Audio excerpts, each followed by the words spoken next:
listening to Hypothetically Production.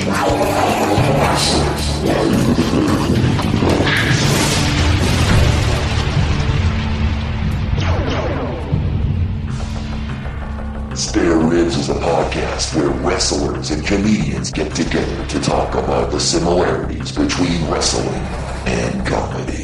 With your hosts, Scott the Pro Wrestler and Will Noonan the Comedian. And starting this moment from now, from this moment on, this will be the moment, starting now, of the genesis of Spare Ribs. Good morning, good afternoon, good evening. You're listening to the... No, you're not. Good morning, good afternoon, good evening. This is Spare Ribs. The newest wrestling and comedy podcast on the market. Maybe the only wrestling and comedy podcast on the market. I'm Will the Comedian, here with Scott the Pro Wrestler. Say hi. Hi. Maybe I should call myself a pro comedian. Yeah, you're the pro comedian. I'm Will the Pro Comedian, and Scott the Pro Wrestler. I like how we have to call ourselves pro wrestlers, because if I told people I was a wrestler, I'd go, oh, you're like collegiate? Like, yeah. like, Olympic? Olympian? Yeah. Yes, but not at all. And I'm just an amateur comedian. I do parties and, when family gets together. But no, we're professionals. That's why we're here on a Monday afternoon. Yeah, we have suits on. Unshowered. We're wearing suits. We have suits and ties. There's a plethora of agents around us waiting for anything. No, we're in a small town in Massachusetts, and we're sitting in an apartment. A nice apartment. Oh, thank you. But there's plenty of brick. And my wife's the one who pays for it, so nice. That's what that'll be what one. we do. That'll be one of the first things about comedy and pro wrestling you learn is that it's not a lucrative business. Well, I had to work someone into marrying me so I could fucking... Did you really? Can I swear? Do you think we should swear? Yeah, I mean, we gotta decide that now, but I think it's gonna happen. I'm trying to set up. And you guys are pretty blue. Oh, yeah. You wrestlers. That's a comedy term I learned earlier. Yeah, we're gonna get into a lot of lingo. Yes. Yeah, if that falls, it's okay. But yeah, we'll be fine. We're gonna get into a very casual podcast. Very I mean, 2 minutes in, we know exactly how casual we'll be. We're already more professional than Biff and Ted. I don't know. This is the mic. Oh, right the here. mic's up top. That thing right there is the Really? mic. Here. There we go. Perfect. Yes. Our studio's getting set up here. The All acoustics might be good.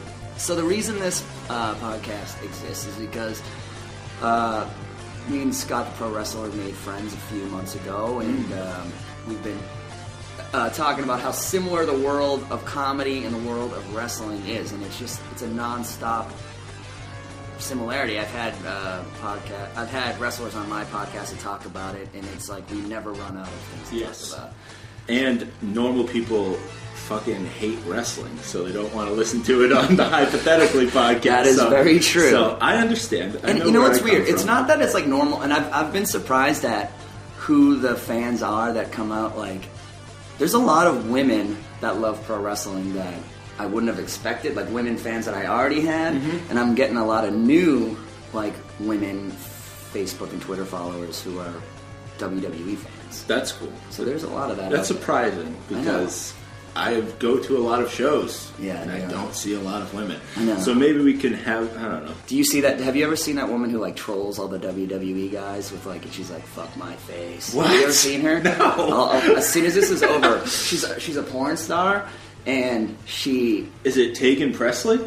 No, it's like her name. I think her name. She has like a fake. She calls herself like Brenna WWE, like she's a diva or something. Oh. And all she does is every time. Brenna is quite the sexy name. Yeah, right, Brenna. Is that just your mom like knew you were gonna be a porn star? Yeah.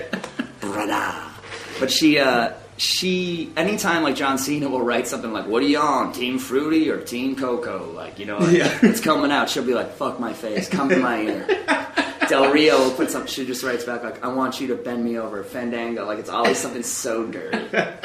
I haven't seen that, but I should follow. You gotta follow her. She has to accept you, but I think she'll do it. Okay. Especially since you're a pro wrestler. Yeah, one of my pro wrestling Twitters. But yeah, so we were talking about Then let's talk about how we got the title, because that was really cool. Oh, well, originally we wanted to be called Cheap Heat. And then we realized that the masked man from Grantland, who's like the hippest and most popular wrestling writer out there right now, has a podcast called Cheap Heat. So he'd probably sue us for the $0 we're worth collectively. And ESPN owns it, and they're owned by ABC, who's owned by Disney. So they might have the money to sue a couple working class guys like us, a comedian and a wrestler. But yeah, so a gig mark, what is it?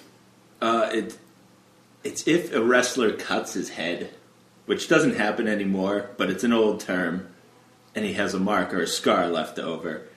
Yeah. And you guys call it gigging when you cut yourself? You can. I mean, there's a lot of words for it.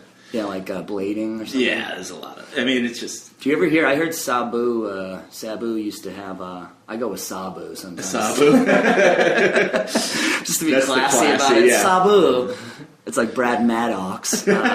He used to tape like a tiny little like piece to his finger, and if like a fan said something, he would like... I heard he would like if a fan like really pissed him off, he'd just like give him a little nick right across. That's really good. That's fucking safe. It's a good ECW. Yeah, that's the kind of stuff that doesn't exist in wrestling anymore because everyone ruined it for us nowadays. I know. Walking around cutting a fan's head with a fucking razor blade. Not to mention, like, you go to a WWE match and there's like, they take that first layer of mat off every time between each match. They're so sanitary about You go to an indie show, there's still green mist from the last show. There's still green mist and blood from the last show on the mat that you went to 2 months ago. Yeah, when I first started wrestling, there was a canvas on the ring, and my trainer was like, some of the blood that's on this canvas this is an old WWE canvas. And I was like, oh, yeah. I'm like, oh, great. He's like, this is probably from blood from a WWE wrestler, which I'm like, that was probably 6 years ago. Could be and it hasn't been cleaned since, and we're sweating on it still. And you're like, does that make it, that just means there's cocaine in that blood. So I licked the canvas. That's kind of like the equivalent, though. I remember like the first time I went, like I started in New York, and one of the first times I was at like stand up New York, I was like, Chris Rock was probably here this week. I was like, his spit's probably still in this microphone. You know what I mean? I'd be like, my mouth is touching the same microphone Chris Rock's mouth touched this week. You know? And they would really like trip me out in that way. That is pretty cool, though.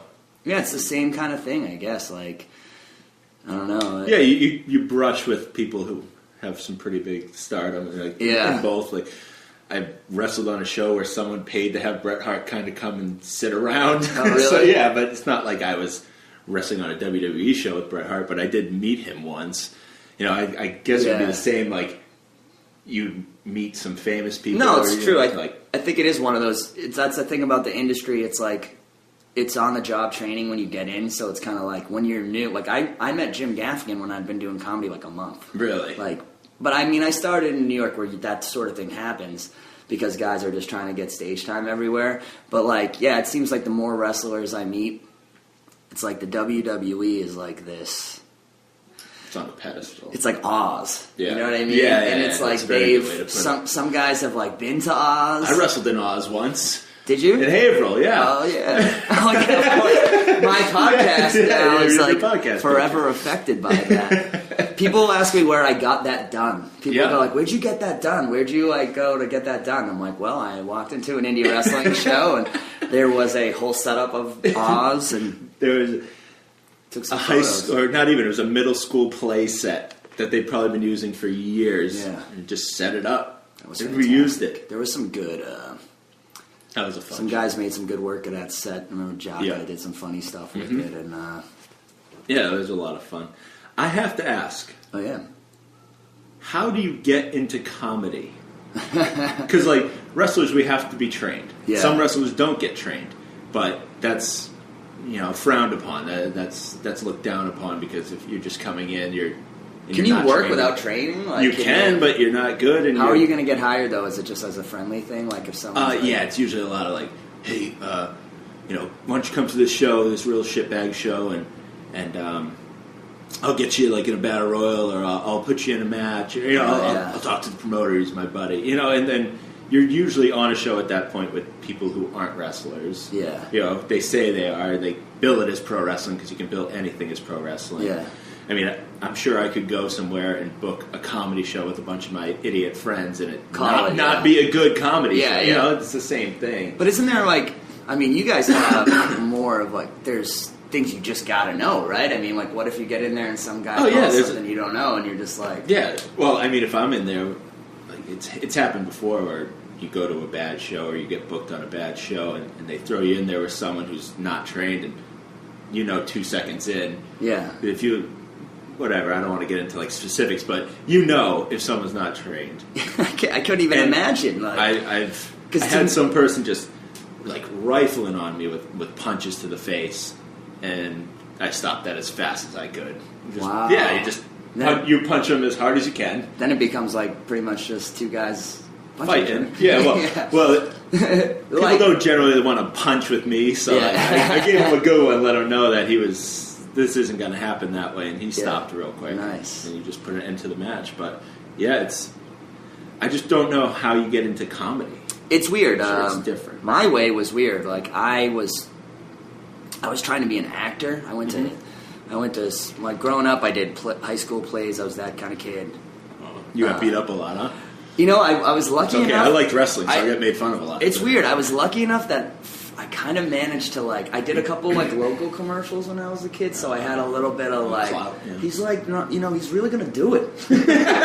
He's really doing it, dude. Like because I played hockey and stuff, so I kind of had a little bit of like, I wasn't a total getting made fun of. I mean, I had a little bit of that. I remember there was one time where like I was at like a regular high school party and like some dude was kind of just like, he had a look on his face like, why do we let him hang out with us? Like he didn't like me, and he just decided like, why do we? So he kind of gave me some shit, and I always remembered it. But the way you get in is, my way was weird. I was doing, I took a job as a karaoke host to try and pay my bills, and I got really into that, and then I realized I could do it. So then you got to start doing open mic nights, which is like the lowest of the low when you start. I mean, do you look down upon people who are doing it? No, I still go now, like, really? Because you still got to try out new stuff, and it depends on the city and it depends on the open mic. But like, that's just like when you start, that is like comedy, probably a lot like wrestling. Like it weeds out the weak people like within a year. Oh, it's the complete opposite with wrestling. Oh, really? Oh yeah, shitbags will go to shitbag shows, and good wrestlers will wrestle on good shows. Like, it's like chaotic wrestling around here, northern Massachusetts. I only wrestled for them a few times, but they don't let anyone on their show who isn't deserving, and that's great because they want to build an audience. Yeah, and I'm sure there isn't like Laugh Boston. I don't know too much about it, but they're not just going to be like, "Hey, look at this guy who's in the crowd. Come on in." Oh yeah, and ruin their night. And a lot of people don't get that either. Yeah. Like it's the thing where, and that's kind of like when you get into comedy, you need to think you're the shit to kind of do it, because it's such, you get beat down so much that you kind of need to have almost too much confidence in yourself. Really? Because I remember like you do it and you gotta be like, I'm funny, but like really you're not getting any like, no one's really telling you you're funny because you're bombing a lot when you start. Mm-hmm. But then slowly but surely you kind of get better and better. But it's hard to get into the working aspect of it. Like it took me like 3 or 4 years to start getting money, and then it took like another 2 years to start getting enough money that I could stop working. Oh, so you're at that point. Yeah, it was like... I need to get into comedy. Yeah. It was, we'll go solo. But it's, and a lot of that is, nice. A lot of that is RVD. Yeah, we're watching the WWE Network because I think my TV's stuck on it, or I just threw away my controllers. So. But yeah, it took a long time, and that's been helped by the commercials and stuff like that too. But it's like you got. I saw your commercial the other day. It was actually at work, so I couldn't hear it because the volume isn't better on. That way. I go, that's Will. No, it was glorious actually. Last Saturday, I was like I wish I didn't have a girlfriend. I was like in a bar full of people. And someone goes, Did you say you wish you didn't have a girlfriend? For this one moment. Oh, okay. For this one moment. Let's not tell her. Yeah. She really won't listen to this wrestling podcast either. Yeah, she's like, going to be like, oh, I can't wait to devour this. But for this one moment, I kind of wished I could have been single, because it was like I'm in a bar full of people, and my friend was like, hey, Noonan, look. And he points up and like every TV in the bar has my face on it, and I just saw like every chick just kind of go like, like you could just see that little like, oh, all of a sudden that fucking shitbag comedian's looking pretty good. It's like you walked in with a fucking electric guitar, you know? Yeah. You're instantly 10 fucking degrees higher. Yeah. And I just went like, I felt it for a second, and I kind of like put it away. Yeah. Like I felt good for a second, and I put it down, and then I went out and smoked like a bowl with like one of my other friends. But, yeah, it's hard. It's really hard. You get into, basically you got to start hosting at one club. And then if you can get that, you can kind of build a career off of that. So you almost, I don't want to say self-trained, but like you have to, obviously you have to be funny. Yeah, no one really, there are comedy schools, Yeah. but they don't get you into anything. They don't really like. How could that possibly? I would recommend it if you know people. Like I was Yeah. an actor, so I had contacts like in the world. But it's like if you're like a computer programmer and you're thinking about doing comedy and you don't know a fucking soul in show business, then I would recommend like taking a comedy class, because at least you'll have some friends at the open mics. And because a lot of people, I think they go to an open mic night and they're just so intimidated by everyone's. It's like a family, you know, everyone knows each other and shit. So they walk in and you're like, this is too. Yeah. It's like Yeah, I can't imagine like it must be. I've never personally done like WWE TV or anything like that, but I can imagine going in as an extra, because it's easy. I mean, I don't want to say it's easy to get extra work, but it's not that difficult if you're just an indie guy who's trained, you know, or even not trained. You just have a good look. Yeah, I've heard about that. You can just show up, or you have to get called in to show up. But if you look good, they're gonna bring you. Yeah. Because they can turn anyone into a. Kofi Kingston, right? Wasn't he like right out of wrestling school? Well, yeah, he was in wrestling school though. But he's a guy he's a guy though who's an example, right? Like they saw him, they liked him. And they were exactly. Like, we're bringing this guy. And it's great to like mold people who don't have those bad habits that they've either gained on the indies or just had people tell him. You know, he went to a good school. He got an in. He looked great. He was athletic. He was charismatic. I like him a lot. I think he's one of the most like underrated guys on the main. I think he's I don't want to like say like cheap wrestling jargon, but like he's a great hand to have around. Yeah. Like he can have a good match with just about anyone. Like he's a good wrestler. Yeah. And he sells merchandise because kids love him. Yeah. Like, who doesn't want to be that guy who's fun, upbeat? You know, when you're a kid, like that's who you're drawn to. Yeah, it's people true. Who are jumping around, doing all the stuff you want to do as a kid. Like, oh yeah. I still love high flying wrestling. Like, I love all wrestling. Don't get me wrong. Yeah, I love when Kofi Kingston comes. I love that thing. I've still been trying to figure out what this is called, but it looks like he's like gonna do like a suicide dive or something. But then he like stops himself on his shoulder blades. Oh, that's insane. I don't know how the fuck he does that, and he's like completely parallel to the ring, and then he comes back. I don't know what it's called. He just doesn't do a dive. It's great. Yeah, I've never seen anyone else do it. You can't find it like I've there's clips of it in other things, but you can't be like, I want to find this move in like. I don't even know if it has a name. I'm sure he calls it something, but should have a name. Email us. Yeah, your name. Hey, Kof. But no. But yeah, that's one of the many similarities. There's a lot of similarities. My girlfriend, though, to speak of her, she is getting into Total Divas. Yes, my wife is into Total Divas as well. But does your wife like wrestling? I think she likes me enough to like wrestling when I'm around. You know, I don't know what she says to her friends, but like last night I was forcing her to watch HBK versus The Undertaker at WrestleMania 25. I was like, you gotta watch this. She's like, I'm watching.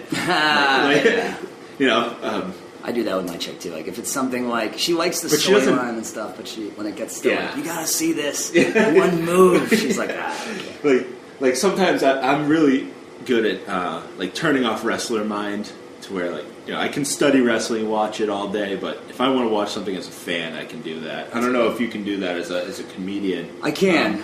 It's not totally, but I can. Like because a lot of people are like and I despise it, and they're like watch wrestling and all they do is critique it and shit on it. Yeah. And then they go on Twitter and shit on it, and then they go on Facebook and shit on it. It's like you're just telling everyone you know that wrestling sucks. Yeah, you know, like how dumb do you look? It's true, and it happens all the time. But I'm very good at I can watch wrestling and be a fan still, and I'm happy because there's so many people who can't. Yeah. No, I kind of feel that way. I think I can still enjoy comedy in that way. I think I actually have a harder time enjoying like movies than I used to. Like when I watch a movie now, I'm like, I can see where this is going. I can see like what this guy's trying to do as an actor. I can see like it's like all kinds of. I don't enjoy movies as much as I used to, but I do still like comedy. But it is hard. Like you probably do the same thing. Like I remember I saw Stanhope like last year, and even though I was like enjoying the set and watching it, I was always kind of like he's wrapping up, or he's like at this point. Like there's like that little sort of like you just can't help but kind of like I know what portion of the match is. Like I don't want this to be a podcast where I talk like about the mystery of wrestling or like the magic of it, but like I know what portion of a match, like where they are in it when I'm watching. But there's also the guys who are good enough to make you forget, and then there's the guys who are good enough to switch it around, and you don't know what's coming, and that happens all the time, which is just great. That's interesting though what you said, like make you forget. Like that's the best comics too. Yeah. Like the best comics will just pull you in so much that you're like, shit, like you don't even realize you're just sitting there listening to it, so into it. And for me, like that litmus test is usually when I'm in the back of the room and like I'm writing down, or I'm not even looking at the stage, but I'm all of a sudden my ears perk up and I like have to start looking. Yes. That means that guy is like a beast, Yeah, sometimes I'll watch Monday Night Raw. I might not be too into what's going on, but when I hear like as a wrestler, I hear the crowd start to pick up, and then I instantly start watching because I know they're doing something right, and like I mean they're on TV, so they're the best. It's funny too. Like that's part of the reason why sometimes on my way to a gig I'll listen to a comedy album, not to listen to the act, but just to listen to the laughs and kind of listen to like it kind of gets me like pumped for the gig. Like to listen to some other guy kill on his album, it makes me go like, all right, when I get there, I'm gonna have like a great fucking set. I want it. It's like the crowd is like a drug for wrestlers and for comics. Yes, that's a huge part of why we're doing this. Yeah, because we're on a stage, regardless of if the stage is a ring or the stage is a stage. Yeah, and we work for those pops, like the crowd coming up. And so true. And we do have those bombs. Yeah. Which, But that's the funny thing, like, with wrestling and comedy, like, it is exactly that. We're both trying to impress this crowd. We're both trying to, like, I also think we're both selling bullshit a little bit, too. It's like, it's like, everyone wants to go like, oh, wrestling's fake. It's like, every form of entertainment is fake, and comedy is fake, but people, for some reason, will believe we're making it all up, and people don't walk out of a wrestling show. There's not like 1 in 10 guys go like, he made those up before he came. Like he probably really didn't hear a guy on his way on the drive here. Like, because I do that shit. Like I'm like, I saw this crazy guy in the park today, and or whatever. Yeah, I heard that joke and I liked it. But to make it like and I've actually on my podcast I'm like, all right, here's me telling the same joke 3 nights in a row. Listen to how it's different every time, because it's like it is, Yes. But I don't know. It's different people. Yeah, it's it's like if I were to do a match in front of a particular crowd, and then go to that's just like casual fans that just like TV wrestling, and then go do that exact same match. If I could like take it and move for move do it in another match, or in another setting with a different crowd, it can be completely different and hated because the crowd is just as much a part of wrestling. Or even maybe the match before you was like something different, or that stuff too. Yeah, you could do it with even whole shows. Sometimes you get that way as a fan at an indie show or wrestling or even a WWE show. You're like, if one match was awesome, it's like you almost need like a 15-minute break before you can even pay attention to something else, because you're just like, wow, that was fucking great. Yeah, and they usually do pace them really well. Yeah. They'll put like a vignette on the screen. They'll put a Divas match. It cools you down for a second so you can digest what just happened, especially if it's something great. Sometimes you'll go to some indie shows, though, where they're just like hammering you with stuff the whole time. And you already don't know the characters because they don't give you any backstory or anything. Yeah. You know. That's actually, not to blow Chikara, but that's like my favorite thing about it is like even some of the characters, even if you don't know, even if you don't get the backstory in that match, just from their look or from the second they come out the gate, you just know what they are. Yes, yeah. They're, I don't want to say distinguishable. Is that the right word? Yeah, I think so. Or just they're easily distinguishable. There's a clear line of good and evil in Chikara. I mean, and some people don't like that. Some people want wrestler A and wrestler B. Yeah, and there's a part of me that fist fighting. Yeah, and there is a place for that. There's a place for everything. It's just like someone said to me, comedy is like shampoo. I was on a show with a guy. I was on a show with.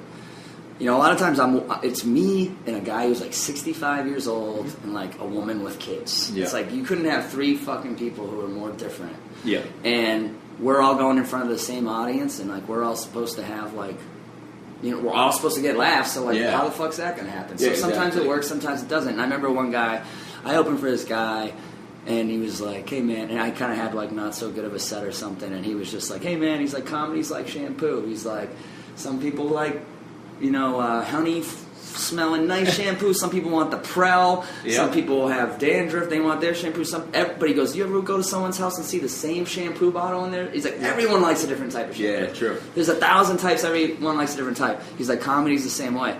And wrestling's the same way. Yeah, we say flavors of ice cream, but yeah.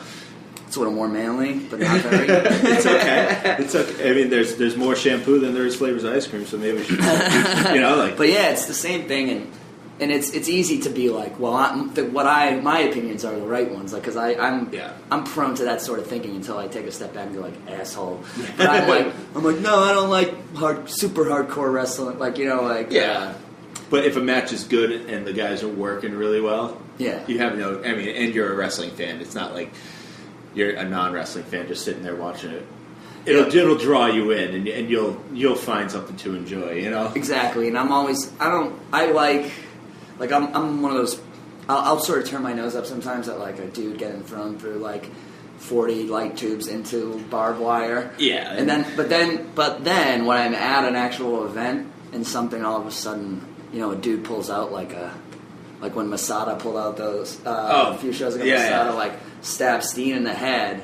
That was Beyond Wrestling, right? That was Beyond Wrestling, and I wasn't at that one. I was like impressed, Yeah. I was like, oh my god. Yeah. So at the same time, I don't want to. It's that I don't want to say shock value, but it's everyone wrestles differently. Yeah. And Masada can wrestle. Yeah. But he also is, just like a sicko. I think that's what his character is. Yeah. When you see that stuff, it's shocking. You don't see it in New England ever. Nah, that stuff doesn't happen. Yeah. So I think that really can make a big difference to a show, and it didn't happen anywhere else on the show. You know what I mean? Yeah. I'm sure if everyone told the same joke, set after set after set on the same show, after the first one, it's not going to get over. It's not. I think about that with I do my Saturday midnight show and I book it, and it's like first of all, I hate booking. Do you actually call it booking it? Yeah. Really? We call it booking. Oh, really? Yeah. I'm sure that's a common term, but and our guys are bookers. We call them all bookers. Really? Booking, yeah. And promoters. Do you call them promoters? That's like a little bit of a different thing. You'll rarely meet a promoter. It's more like a guy who works for the booker will be the promoter for a club. Each club sometimes will have their own promoter. Yeah. But the people who we work with, it'll just be like this guy's name. That's a booker that I gotta chase down. I always say it's probably the same as you. I always say it's like I have 13 different girlfriends. I got to treat them all 13 different ways. Yeah. They all their back rubbed in a different way. Every guy I have a different relationship with, different territories. Yeah. We don't call them territories. But that's the funniest thing now, though, dude. I was telling you, the reason why I've gone from a very casual wrestling fan to a very into it in the past year is because all these comics in Boston are, and it's the jargon has been leaking in to comedy. My show at Laugh, there's always at least 4 guys on the show are probably huge wrestling fans. We have the replay on in the green room, like that's on UHD. It goes like SmackDown, Raw, like every Saturday night at from 11 until 2 in the morning. Is it on the Spanish channel? I don't know. It's like Universal. It's like one of those random cable stations. Yeah. It's like Universal high definition, I think. Yeah. And it's just, they just replay, I think it goes fucking main event, SmackDown, they just play it through, and we do, mute, it's on mute and everyone's talking, it's just in the background. And it's great though because it brings up the conversation. We've had, every headliner is there for a couple minutes, so if they become, you'll be surprised who likes wrestling. I think, we can kind of see the similarities. I'm sure you've obviously already seen them, but we're all drawn to the same thing. Yeah, love of strangers. Yeah, and glory. There's glory in it too. There's just as much glory in the job well done. It's whether you're a face wrestler or heel wrestler. It's if you're a heel, the boost. Baby face. Face is an internet term that assholes use, yeah. Well, a lot of wrestlers use it too, and they're assholes too. See? This is the gold. Now I'm going to be a heater, but yeah. This is the gold. No, I like that. Yeah. So any of you assholes on the fucking internet saying face, go fuck yourself. Yeah, baby face. What is face? A baby face is a good looking guy, right? Yeah, you're a baby face. And I'm oh, you're a face. I like that. That just sounds stupid. That's just laziness. There you go. That's the first. This is going in. These are scoops, all right? Be in the 30-second intro. Yeah, these are scoops, all right? Yeah, that's shit people need to know, man. Because I've even heard it used as a verb. This guy's facing right now. This guy's facing tonight. He's healing tomorrow. And I never even as an outside fan, I remember being ooh, I don't know about that. Yeah, and I prefer fans who take it for what it is and they don't come and they can do whatever they want because they pay their money. Yeah. But if a fan comes and wants to have their imagination and deal with wrestling the way it is, oh, this guy is a good guy, this guy is a bad guy, I'm going to cheer the good guy and boo the bad guy and, that's why go along on the ride. Yeah. I'm going to get on this roller coaster, strap that's in, the way and to do it, I think. Yeah, it's so much more fun that way. Yeah. And then to be the defiant fan and show up and I'm sure it's like hecklers. Yeah, and it is.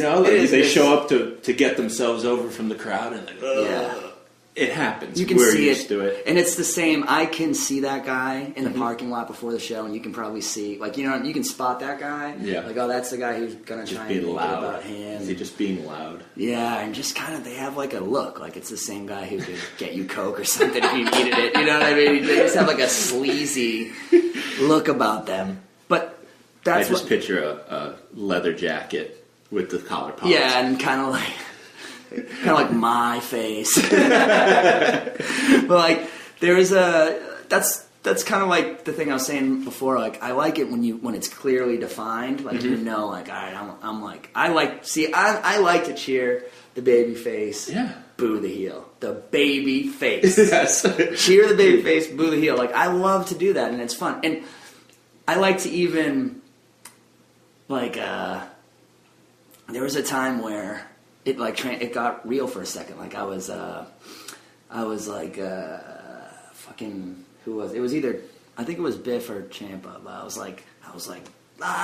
was fucking smoking some doobies, going to some wrestling shows. And all of a sudden I'm just you're gonna lose or something like that. And he just turned and he was shut up, in my face. And for 2 seconds, I was I'm gonna shit my pants. Yeah, and I got legitimately frightened for 2 seconds because a big ass. I think it was Tommaso. Tommaso, he's very, very intimidating, and he's intense. He got right in my face, and I was "No worries, dude." But I'm sure, 100% sure that he would rather have you yelling at him saying he's gonna lose, rather than saying, well, you fucked that spot up, you piece of shit. Like that. I hate that. You're there for the fun of it. Because wrestling should be fun. Yeah. First and foremost, it shouldn't be a bunch of judges. If we had to go wrestle in front of, 50 to 1,000 judges, Where's the fun in that? Same with comedy. It's like you can even tell sometimes when it's like when you do those industries type things, like we'll have contests, you know, like where it's like, oh, you're going to see 12 guys. One of them will make it to Comedy Central. And then the audience feels like, well, look at us. We're deciding who gets to Comedy Central or not. So then the audience starts to become, like, very discerning about, like, who they're going to fucking laugh at. I wish you could see the video of this. He crossed his legs and put interlocked his fingers over the knee. Like, very astute at this comedy show. Yeah, and these fuckers, like, that always happens. You can just feel it. As opposed to, like, I have a show this Friday in Maine, in the Golden Room in Portland, Maine. I'm excited already because I just know every time I go to that fucking place, these people have worked all week. They've been up since 7 a.m., probably freezing, doing some hot, that's like a blue-collar fucking town. And every time I go up there, no matter what I talk about, we just have, like, a good time, laughs, people have a good time, and it's fucking over. And it's all gratitude when people leave. Yeah, there's certain places where people just want to laugh and get away, rather than they sat in an office and they dealt with people all day, and now they have to go out and deal with more people. Yeah. So they're just kind of... And it's not, you know, there's no comedian... Like, sometimes I'll do a show where half the crowd is wannabe comedians. And it's like, they're judging. How do you deal with hecklers? I mean, I know that I've seen your sheets, your booking sheets, where it says, don't shit on the crowd. Yeah, yeah. That's my personal thing. I understand that. But my show. What if someone's like heckling and just ruining the show? And I'm not. We really can't do anything. Yeah. I mean, we can. You just kick them. We can razz them. Yeah, we can. We can razz them and shut them up. But like, it's basically what we can do too. I mean, it's like. To explain that, a lot of people ask me about that, about that rule I write on that sheet, because it's like, I don't do that. That's not like a rule I have in life. Yeah. It's a rule I have for that show, because that show is a mix of guys who are pros and a mix of people who are up and coming, becoming pros. Like in the process of, they're just at this moment coming into their own to work, right? So like, I don't want people on that show learning how to shit on the crowd at midnight on my show. Yeah. Because it's a midnight show. We get drunks, we get people who are disorderly, and I'm like, it's just gonna derail the whole fucking thing. Yeah. I'm like, if someone gets crazy, and I also at the beginning say like, you want to text, you want to take out your fucking phone, we're not gonna shit on you. Like, it's midnight, just we're happy you're here, you know? Yeah. So that's kind of my thing with that. But and I like that too, because you're in a setting that's a lot different than ours. You're more apt to have someone start a fight. You know, in that bar atmosphere, that late night bar atmosphere. Yeah, in a weird way, it's true. There's a more threat of like real, of like something crazy. At that point, their inhibitions are relaxed, and they get one good razz on them, and they're just coming on stage. You do see at like an indie show. Depending on the show, you might see one or two kind of drunk people. Yeah. But average comedy show, it's a minimum sometimes. They have to have at least 2 drinks. Like, you know? Yeah, and especially in a place like Laugh Boston was just built. Yeah. It's someone's baby, and, Yeah, I don't want to be the guy who's like, oh, that show, it's just filled with fucking... Not to mention that, a young comic sometimes... I can speak from my own experience. I didn't know how to do it, and the first few times you go after a heckler, you just suck. You make yourself look like a shithead, you know? I remember this time I learned a big lesson. It's like you don't take cheap shots, you know? You got to be clever if you want to if you want to get the crowd on your side. I got a good one. You got to be smart, you know? Yeah. This woman goes to me when I was maybe 4 years in. This is when I first started kind of becoming a professional. This woman was like, fucking, I'm doing a shitty show. There's like 7 or 8 people in the fucking crowd, and some woman's not paying attention to me. And I'm like, excuse me, are you looking at your phone, not paying attention to my fucking awesome comedy? She was actually like listening to her voicemails and kind of half listening to me. So I thought this is going to be gold. I'll go after her. And she said, she was like 300 pounds, and she was like, well, maybe if you were funny, I'd pay attention to you. And I said, well, maybe if I was a McDonald's Happy Meal, you'd pay attention to me. See, I think that's funny. It is funny. It's mean, though. And I didn't do the math, which was, she's at a table. There's 8 people in the place. She's at a table with 6 of them. Like, who's gonna be on my side? They're all her friends were like, "You're a dick. You just call her fat." So everyone goes. I could hear the headliner behind a curtain, just laughing at my like pain and failure, and I'm just like, I learned a lesson that night, you know. Yeah. And it's also, if my act where I come out and I'm like, "What's up? I just saw this fucking guy in those fucking," like my act is very like, we're all friends. We could smoke weed together after the show. Who knows? Blah blah blah. Like I'm not really like aggressive with the crowd, but I will say every now and then I get heckled, and I try and I give them like a 3-strike policy, and the first time I give them like a little slap in the wrist. Yeah. Second time I'll like kind of hit them a little stiffer, let them feel it, and then it's like the third time it's like, fuck you, you've opened this. But the punishment has to fit the crime. Like if a comedian goes too far, if they give you a little bit of shit and you go too far, then you're a jerk. It's like you have to go equal. You have to just shut them up. Yeah, and you can't go harder on them than they were on you. Yeah. Yeah, because if you just keep, I can imagine some guys lose their cool and just keep going. It's a problem for some guys. Like some guys have such a short fuse that it's like it ruins their whole thing. And then you're like, I remember Dane Cook described it the best. He lost it on a heckler once, and then he like comes back and like the vibe of the whole room was just like so freaked out. Yeah. And he was like, because all of a sudden the guy who was just super fun for 40 minutes just showed that he has a horrible dark side, you know? Yeah. And the crowd was like freaked out, and he goes, "Yeah, I get it. It's like Grandpa just threw a scotch glass against the wall." It's very good. It's true. It's like Grandpa was like, shut up! You know? Yeah, it gasps the room. Yeah. But you got a good heckler story? Well, not necessarily a heckler story. It's just like rules that I've come to use, or rules that have been taught to me. It's like, you don't call the fat girl fat. You don't call the ugly girl ugly. Yeah. Like, they know they're fat. They know they're ugly. Yeah. I mean, even if they don't, you don't want to ruin their day. You have to hit them with something else as a wrestler. And they could even be out there not saying anything. You know, they could just be having fun, like, you're going to lose, whatever. They're being a fan. And some guys would be like, "Shh, sit down, fat ears. You're the ugliest girl." Like, you know, obviously with a lot more, you know, words than that. But you don't come out and say that stuff because, well, that's just cheap heat. Yeah. Like, you know what I mean? Like the awesome name we use. Yeah. But people do that. Yeah. Oh, they do it all the time. Hacky wrestlers.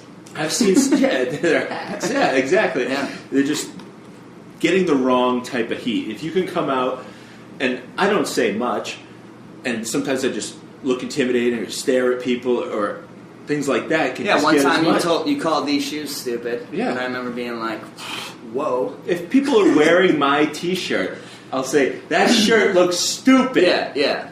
But see, it's so simple. Yeah. And they'll be like, you know, what can they say to that? It's little things that... Yeah, I like it when, Tommaso, if a guy's wearing like a WWE hat, he'll like take it off and throw it. Yeah.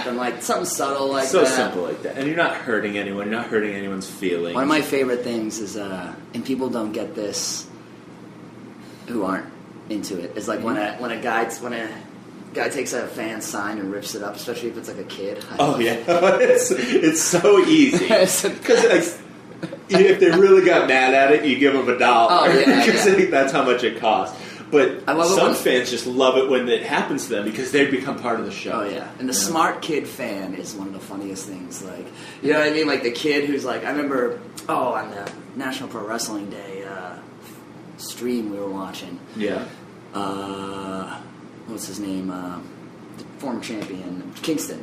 He was like getting in some little kid's face, and the kid gets up and starts like chasing, like acting like he was gonna fight. That was like such a great moment, you know. And that kid's never ever gonna forget that. He'll never ever forget that. I'll never forget the day Chuck Taylor threw me into a. I saw that into a ring. Yeah. And, by surprise. And then he annihilated the Thunder Frog's face with a broom. God. That's been the subject of the podcast many times. I've talked about that. I've told that story so many times on here. And I interviewed him the week before that happened. I think you set it up. So it was like, I don't remember if you set that one up. I did. Big fan of the Wrestling Is in Chikara. Yeah, those guys are cool. Yeah. But the act as an agent. That was like a mediator. That's what I was yelling at Steen. I was like, mediate, Steen, mediate. The last thing. That's the only time I'll ever try. I don't like try and be that guy who's like, I'm gonna yell out the funniest thing. Yeah. But every now and then I'm like, I'm a comedian. I should yell something out. Yeah, especially, I mean, there's certain types of fans and stuff like that. They know when the crowd's dying, or they're just tired. You know? Yeah, you try. Me and my buddies pride ourselves, especially at some of like the lighter attended shows, on being the ones, or just being the guys who like. We're as comics, we know like you need something from the crowd to get going. So it's like some crowds you can just tell they're dead, and you just want to be just give them the bare minimum. Yeah, you know what I mean. Like try. You pay for this fucking. Yeah, thing, right. You know? Yeah, some people just don't want to. I know. And it's really surprising. Sometimes you get there and it looks like someone conned them into going to a wrestling show, and they're sitting front row, and they just, you know, like it happens comedy though. That's I can say that exact. It looks like they were conned into it, and they show up and they have their hand on their head. And, I was a guy who conned people into comedy shows when I started. This is actually I left this out of my like origin story. I had to. I would go to a comedy club in New York and hand out flyers for 2 hours so I could get 5 minutes of stage time on the Friday and Saturday night show. So I did that for like 2.5 years, 3 years. And I would go to a youth hostel where most of the people didn't speak English, and I would be like, hey, like there's a comedy club. It's this awesome comedy club. You gotta come to the comedy club. And I'd put the emphasis on club. And then get them to come. And then I'd have all these fucking people in the seats, and they'd be like, where's this fucking nightclub? And they don't even speak English sometimes, and they'd be like, and I remember it was one time there were these people from like Finland, and a lot of times people would just be like nice enough to be like, this isn't what we thought, we're going to leave. But sometimes people would be nice enough to sit through the whole show. And I remember these people, they clearly did not speak English, and they would sit and they'd wait until the rest of the room started to laugh, and then they'd be like, ha, and they'd join in and laugh with everybody. And I was like, God bless those two. That's awesome. They made it happen. I was like, imagine if only people showed up to wrestling shows and did that and sat there, and they're like, I don't know what's good. Imagine if someone like took you to Japan and just like, all right, you're going to sit here and listen to people joke around in Japanese for an hour and a half and not understand anything. I think I would actually love that. Yeah, it might be fun. Who knows? There's one thing I love, and it's Japanese commentary. I watch wrestling just for Japanese commentary. I do like I like to watch those Japanese videos, though. Oh, yes, great. It's the porno and the wrestling. They're good at that stuff. I like the weird porno. Just Piers Morgan yesterday. Did you see that? I saw that. Oh, I love stuff. I like live for stuff like that. Do you think that was like legit? Where he? I wondered because it was like a screenshot, so you never know. But part of me was like, it's just funny because you just know that. Oh, now he's tweeting about like the war in Iraq, and you're like, yeah, but you just beat off. Yeah, right. Good old Piers likes to rub one out and talk about the war in Iraq after. Well, it's like right after you're done, you lose all interest, so you go back to what you're used to doing. So it's true. In the modern era. What are you going to go right? How long do you think we've gone so far? Check. Oh, we're at 47 minutes. Oh. For anyone who's still tuned in, no, we got them. This is the first episode, so you know how the shows are. They take time to. This is a pretty good one. We should have like segments, or I know, or like it'd be nice if we could have a guest sometime. Oh, well.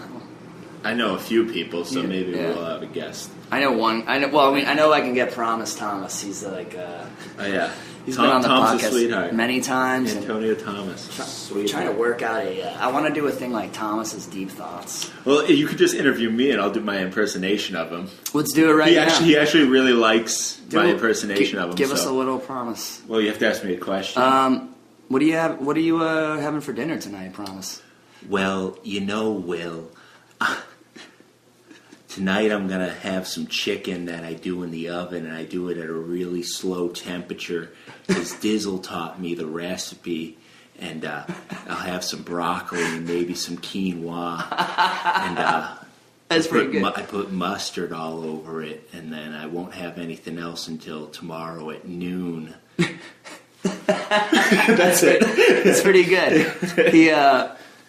He said he liked these sneakers. He was like, hey. He swears a lot, too. I left that out. He's like, hey, those are really green there. You know, fuckers. Those nice fuckers. This fucking things, man. They're fuck. That sounds just like them right there. Yeah. Those are fucking green. I think a CrossFit in those fuckers. He's a great dude and a good fucking guy. Actually, you can relate with this. I had an embarrassing moment with him at a wrestling show. I don't know. What were you gonna say?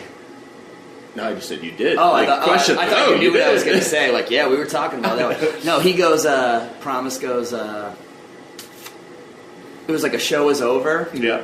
And it was a weird, it was one of those, it was a wrestling show that had a weird, it got shut down by Sin Bodhi and... the auditorium. Yeah. Yeah. Yeah. And anyway, I usually talk to him like after the matches at his merch table or something, and I'm like standing by the merch, and he's like in what you guys call the gorilla position, I guess, right? That the curtain. I think they only call it that at WWE. You guys know in the indies, you're not like I'm in the gorilla. Yeah, position. I'm gonna go up to gorilla, brother. No. These are the etiquettes that I'm always thinking about. So I go up. I hear like, psst, psst, hey, Will, you know? And I like look and I see him like peeking through the thing. So I'm like, oh, okay. So I walk over and I like act like I'm about to walk through the curtain. He's like, no. Don't just stay up there, I'll talk to you. So then I go, he's like, to the left of the curtain. And then I was like, oh, okay. So then I'm like, sticking my head in the left of the curtain. I'm talking to him and the photographer chick, Zia. I'm talking to them through the curtain. And then, like, it's over. Like, we talked for 5 minutes or something. And I turn around, and there's, like, all these people who I see at every indie wrestling show. And they're all pointing at me. They're like, dude tried to get backstage and fucking got in trouble. And they told him not to. And I was like, I didn't try and get backstage. And then I felt like a fucking, like, I'm trying to argue with all these, like, people at an indie show, you know? I'm like, I know him. Those fans are very respectful. Like those Chikara-based fans are very respectful, and like if someone swears, they'll cut them down real quick. And if someone's not following the rules that no one really set, I think the fans set the rules. Like, you don't chant holy shit, you chant holy poop. Yeah, so it makes it fun for everyone. It makes kids, and if you're there with a child or your your friends' kids. It's very hard to go from, hey, this is fun, to a wrestler saying, fuck you, little kid, and then being like, all right, now I have to be parent. Yeah. I have to be this, you don't do that. It takes you away from being on their level. Everyone there can be on the same level. And me and my buddies are a bunch of comedians, and we go to family friendly shows, and then we'll go to another show, and it's like, there's always a moment like when the first fuck happens where we all kind of go, ooh, like it's a little. I mean, we're fucking stand-up. We've probably said it 300 times on the way in. Yeah. But there's just kind of this whole like, it's like Superman or Batman saying fuck. You're just like, whoa, like come on, man, like you're better than that. Exactly. It is kind of a weird thing, and it's also, I don't know. It's like, it's kind of like, I respect comics that don't swear. I swear. Because I swear so much in my real life that it would be like false if I did it on stage. But like a guy who can kill with no swearing, to me, I'm like really impressed by. And I feel the same way with like wrestling. I feel like it's like, hey, if you can get heat without swearing, or you can get, like you can just get the same reaction without doing that shit. I mean, it's a little bit. It takes a little bit more work, Like it's a little harder to do.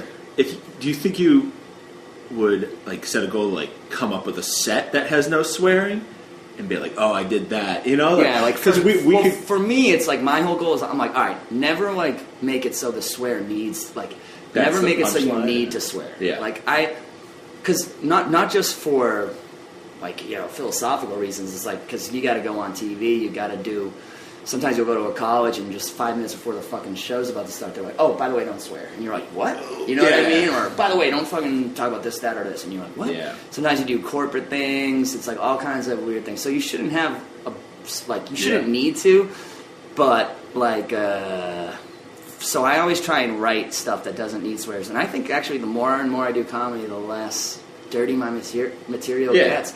But it's kind of like, it's just because I've done it all, like, through those early years, and now it's like I can't talk about, you know, I was never a real, like, sexual comic anyway, but it's like, it would just be weird for me to all of a sudden be like I have a joke about pubes where I never swear.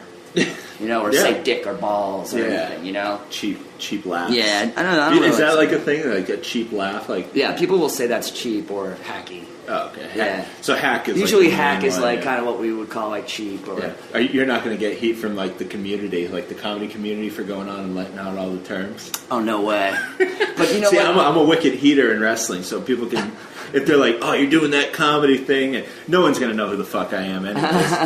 But if they do, I'll just slap the piss out of them. What's wicked heater mean for people who like a heater is just like, you're just doing things that are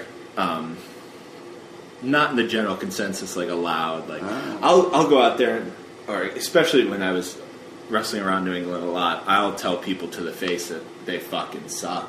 Like, or I'll just start like, 'cause I don't like backyard wrestlers. Like they shouldn't be wrestling. You know, like unless they're trained. I think that's unsafe. I think it looks bad. It's like a plague for wrestling. So I'll go out and I'll let people know how exactly I feel, and I get a little bit of a stigma of like, I might have a similar reputation for being like a. I told a guy a couple of weeks ago I didn't think he was funny enough, you know. He wanted to do like my show, and I was just like, it wasn't a personal thing. He's a nice guy, but I was just like, this is like a high stakes show right now, and like you just need to come back. You're a fucking heater. The guy just wanted some work. Oh man. There's a little more to the story, but we call that a big leaguer. You're a fucking big leaguer over here. No, man, it's that's the thing though. Like, you at least like you. I wish there were a Kowalski School for Comics. Like, I wish there was like a $1,500 you had to save to get into comedy, because people would be fucking. I wish that was how you got into wrestling too nowadays. I mean, if you want to get good training, but if you want to get shitty training, you fucking people pay are the gas like, it took you to get there. Like Brutal Bob Evans, call him. He's a great trainer, right? Everyone loves Brutal Bob. Yeah, I don't think Bob has a school anymore, but he does work for ROH and definitely do their camps because, I mean, they're the largest company in America. Why wouldn't you do that? Yeah. You know?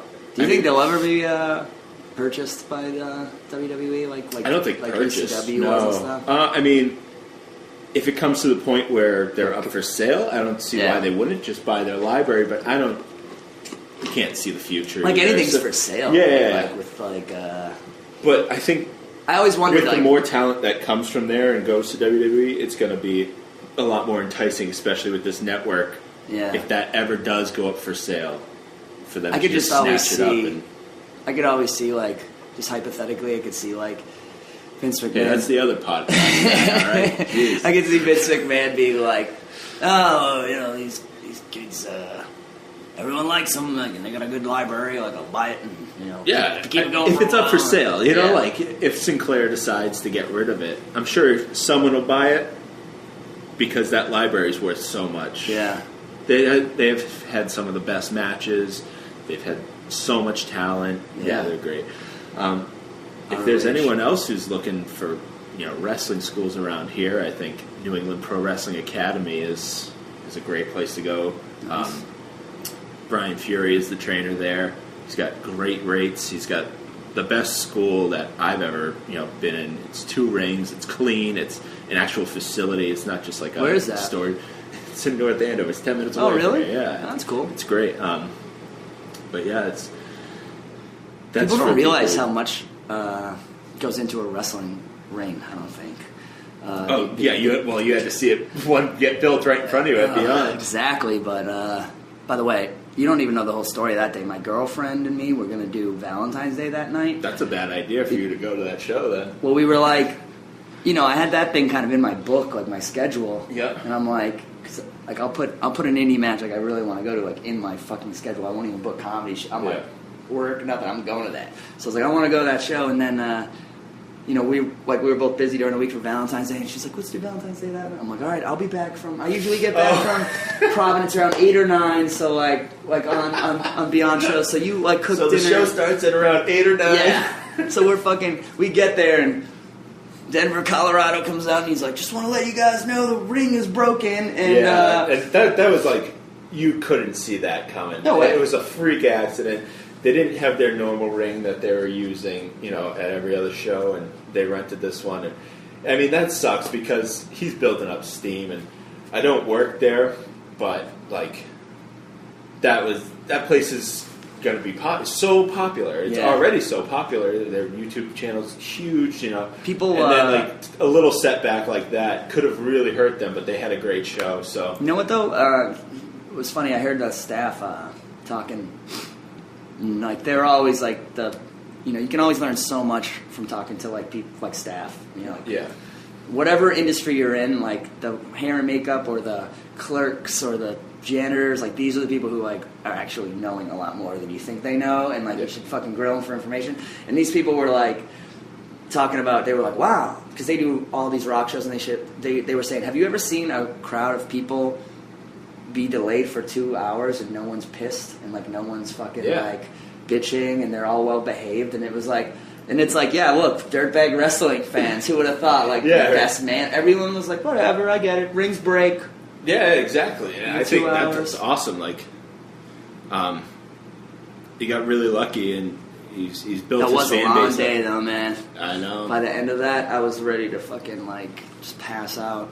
Yeah. Not to mention, I ate some weed brownies, not accounting for a 2-hour delay. So like, I like peaked in valleys before that. Good thing there's a lot of food available at that show, because usually there's no food available at any wrestling show. So good. I killed 3 of those that day, and I even fucking like freaked out that dude's mom. I think I was like, I think I was stoned. I was like, I come for the wrestling, but I stay for the hot dogs. And she was like, yeah, okay. Yeah, that's what it sounded like in your head, but it was all gibberish. See that man? Hey, old lady, you like wrestling? Yeah, it was a good time. Yeah. Well, we're in an hour. Should we wrap it up? So we have more stuff to talk about next time? We'll definitely have more stuff to talk about, because I have a lot of questions that I want to know about comedy. Perfect. Well, this was a good first one. I hope I'm not mumbling. Do I mumble? We'll find out. But, no one can hear me. Probably. I'm a mumbler too, but I'll like jack up the volume and do some stuff. I'm like wondering, they'll probably hear the air a little bit, but it'll add like a nice background. Yeah. That's the water heater. But yeah. Yep. So nothing to plug, because I'll plug a few things. Oh yeah. Do you have upcoming comedy shows that people can see you at? I do. I have upcoming. I'll be in Maine this Friday at the Gold Room. What town in Maine? Portland, Maine. Oh, Portland, Maine. At the Gold Room. I know, like the big one, the big city up there. Yep. And then I'll be in Manchester, New Hampshire at Headliners. Yeah, the next one. And then that's a vacation. I got a vacation coming up. What does that say? Vermont. Oh, Vermont. And then coming up, I'll be in New Haven, Connecticut at the end of the month. And you can check all my stuff out at willnoonan.com. At willnoonan.com. Are you going to put in all those more on willnoonan.com? Yeah, I'll put all that kind of stuff. I'll probably even make like a theme song for this. Oh, and really? Like yeah, like we got to do some stuff. We also need to get like, what are we gonna do for our our logo and everything? Oh, like we need to. Can we do the Hova symbol that you just did with your Hova? Yeah, that's just right. A logo. Yeah. I made a little Hove symbol, Rockefeller. That's good for radio or podcasting. Yeah, talk about stuff you do with your hands. Yes, hand signals. Yeah, I'm not necessarily going to promote where or who I wrestle for, but I am going to promote shows and things you guys should check out. So if you want to check out any local independent wrestling, you can check out Chaotic Wrestling. Now, I don't work for them, but I do respect them, and I do like the people who promote that, and there are great talents there. So chaoticwrestling.com. Also, chikarapro.com. That is a great it's just taking off right now too. Yeah. And also they got a nice thing on there now you can kind of catch up. Yes, if you go there and you don't necessarily know all the backstory of chikarapro.com, or Chikara Pro. You go there, and they have a 3-part of their whole backstory, so you can catch up because they have really in-depth storylines. Time travel. Yeah, there's all sorts of stuff. It's wrestling for people who want to have fun and not hate wrestling. I always think it's kind of what I've been when people are like, dude, you're into wrestling? You know? I'm just like, nah, check this. Check out a couple of these videos. Yeah. And guys like Jervis was on my podcast last week and was a huge hit. So yeah. And with non-wrestling He's an amazing character yeah. In the world of wrestling, which things like that don't happen. So yeah, ChikaraPro.com, ChaoticWrestling.com. I think Top Rope Promotions is another good company down on the south coast of Massachusetts. I think Fall River is where they mainly run. They have some great talents, good friends of mine. Tom will want me to promote NECW.TV, but I think it's the shits, so don't fucking go there. That's one of my favorite wrestling. I like how you guys say the shits. Yeah. I heard Steen say that on a podcast. That was the first time I'd heard something like, it's the shits. And I was just like, that's great. Is so funny because... And if it's really bad, it's the drizzling shits.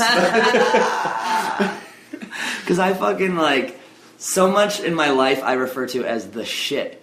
Yeah, like, because that's good. That's good. Like, I still say, like, oh, that's the shit. And just making it the shits makes it so bad, like, so fast. Yes, it's just one letter, but yes, it makes it I fucking terrible. love the way Steen talks. Like, his speaking voice, it cracks me up. Like, his Canadian, like... Well, he taught himself English through watching wrestling. Yeah, through Ross, which is right? really, which is great. So I think he's always been very cool to me. I only met him once or twice, but he's a cool guy. Yeah, I only met him very briefly once or twice. I actually would love to get him as a guest sometime on one of the podcasts. But like I also think his life story would make a good movie, like a good like Ray Charles. Yes, definitely. Like, you know how like Johnny Cash, Ray Charles movie, like imagine the Kevin Steen story. You know, like, little kid learning English through fucking watching like grainy old wrestling videos, coming down the aisle, coming down the aisle. Canadian. He goes because the first thing I ever saw of him, I saw him live, and I like just like a lot of indie shows, I passed him in the bathroom. Yep. Like or in the hallway on the way to the bathroom, and I just said like, great match or something. He goes, thank you, thank you. It was like so funny. There was a lot of guys from French Canada. French Canada there, and those guys were awesome. They were really cool guys, really nice guys. That's something we could talk about, though, on the next podcast, is hours on the road. We could probably... Oh, yes. That's one thing. I mean... We could probably... I kind of, like, was trying for some reason to get it all in, but... Yeah. I'm trying to find the website right now on my phone for the New England Pro Wrestling Academy. It's actually neprowrestling.com. That's where you can go if you're thinking about getting into the business of professional wrestling. I almost said just the business because I'm a fucking mark. But that's how we refer to, you know. I think anyone in comedy we call it the business or the industry. People will say. But get it. Show business. I just prefer, I call everything show business, like from karaoke to... What we do is show business, too. So much, we don't get looked at as show business, but... Pisses me off, actually. Like, that's one of my biggest beefs with the WWE guys, is like, they don't get in the actors unions. They don't get in the television unions. They don't get in the performers. There's 3 different unions they're eligible for that they don't get in. Which it'll never be unionized. Bullshit, though. And if it does, then... But they don't even need to be... That's not even on Vince. Like, they should be in the fucking, like, actors union on television, Screen Actors Guild or AFTRA or something like that. I don't know if it... I really don't know the logistics of it, but I'm just saying, like, as a guy who's, like... If you do a commercial... If I do a national commercial... Yeah. By law, I have to pay like to be in the union, like to be in this national commercial, or pay my dues, you know, like a union dues. Mm-hmm. But it's like if Daniel Bryan is on live television on USA like for an hour a week, or like he's probably on screen for almost an hour a week. His face exactly. Out of that 3-hour show, and he doesn't have health insurance through his job. Yeah, that's fucking crazy. Well, I mean, they take care of him. I don't want to talk down and make people think. I mean, Scott the pro wrestler can never ever say that thing. No, I can't because I love. It'd be like me being like, Comedy Central can suck it. Yeah. David Letterman's a hack job. Like, you can't. The powers that be are the powers that be. Yeah. And I actually, I'm a WWE stockholder now, so I feel like... So you own part of the company. Yeah, I can put in a good word with my $5 worth of, like... How many shares did you buy? I bought 5 shares before the network came out. So you got like $100 in there, pretty much? Like 150. I own... That's pretty good, actually. I own one piece of tape on John Cena's wrist. That's my, like... Well, tape is expensive, I can tell you that. I was saying that, though. I actually thought it would... like make me a ton of money. I was like, this network, man, it's gonna be. Like how long ago? Done nothing like, not long. Like maybe like right as it started to go up. Because if you had bought it like 4 or 5 months ago, when it was like $8 a share, I'd be up. Yeah. No, I bought it like when they announced the network, when they had HBK and. Oh yeah, so like, it like 3 days before that, all that I think insider I literally bought it. Fucking made it go way up. I think I literally bought it like $1 less than its highest it got all year. Oh, so really? like it's not good, but I still think it's actually gonna. I think it's got ways to go. Yeah, once Mania comes around, it definitely will. Yeah, but. and I just think as a whole, like I don't even think you're allowed to talk about like I don't even think I'm allowed to talk about that because I could be like influencing people. I could be like, you should go out and buy WWE stuff. I don't know how any of it works. Someone told me that on my radio show. They were like, don't talk about what stocks you own or don't. First of all, I'm not a guy who owns, like, I just in the past, like, month, bought, like $200 worth of it because I was like, because of the WWE, because I was like, all right, I think this is going to be a thing that catches on, like, more and more. Like, I think we're heading into another level. Boom period. I mean, I would love to go into a boom period of wrestling because I've never wrestled in a period where it wasn't, I wasn't in a lull. Yeah. I've been wrestling since 2004, so like I was at the tail end of the Attitude Boom, and when I first started wrestling, it was like crowds of 300 all the time. Yeah, and then it went down to crowds of like you said, you how many people, like the smallest crowd you've ever worked in front of? As a comic? Yeah. Oh my God, 8. Yeah. 4. When I first started, 4. I remember once when I first started, I did this show where 4 of my friends came to see me, and they were the only people in the whole crowd. And there was 7 comics on the show, and we did the show. But when I went out, it's like me doing... And it was in a comedy club, so the club's empty, and they literally sat 4 people at a fucking table. And I just did it my whole set for like my 4 buddies. It was like sad and pathetic. But it's like paying your dues, Like 8 to 10 people paid, but there's always like straggler girlfriends and shit that just sit in the back row. But there's no arms. No one wants to get the energy up in that scenario. Yeah. When I wrestled, the smallest crowd I ever wrestled in front of was the same crowd that I had just got new trunks, and my complete dick and balls fell out, and it was obviously right towards that one section of crowd. So like, I ruined their fucking day.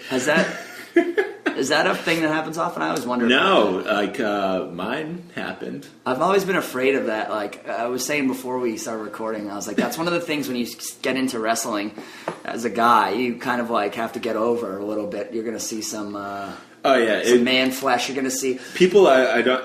The material are going to walk by you. You're going to smell them. Yeah, smell like turds. They smell like Ben Gay or something. I don't know what those guys have on, but every time the Bateri, and I love the Bateri. I'll tell you exactly what it is after we get off. It's this stuff called hot stuff. It makes your skin flush and red. Yeah, they do smell like Ben Gay. That's funny. I think we should wrap it up because we have a lot to talk about. Yeah, we'll do this next time. But all right, so we're all plugged up and everything like that. And so we'll see you guys next time on Spare Ribs. More on Will Noonan at willnoonan.com. I said more on.